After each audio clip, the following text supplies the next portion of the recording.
নমস্কাৰ ৰিয়াজুল ষ্টাডি চেনেলটোলৈ সকলোকে স্বাগতম জনাইছোঁ। আজি আমি সপ্তম শ্ৰেণীৰ অসমীয়াৰ পাৰ্ট 1 তেজৰে কমলাপতি এই বৰগীতটো বজ্ৰাৱলী ভাষাত ৰচিত।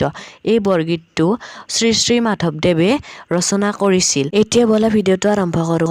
ৰুং তেজৰে কমলাপতি পৰ ভাতে নিন্দ তেৰি চান্দ মুখ পেহু উঠৰে গোবিন্দ পদ ৰয়নী বিদুৰ দিশ ধব বলি বৰণ তিমিৰ ফেৰিয়া বাছ ৰবিৰ কিৰণ সৎপত্ৰ বিকশিত ভ্ৰমৰ উৰাই ব্ৰজবধূ দঠি মঠে তোৱা গুণ গায় দাম সুদাম ডাকে তেৰি লয়া নাম হেৰ দেহ উঠিয়া আহিল বলৰাম নন্দ গেল বাথানে গোৱাল গেল পাল সুৰভি চাৰিতে লাগে উঠৰে গোপাল শিৰ লবনু লয়া শিঙা বেদ বেনু সকালে মেলিলো বৎস হাম্বালে থেনু কহয় মাধৱ মাই কিনো তপ হাইলা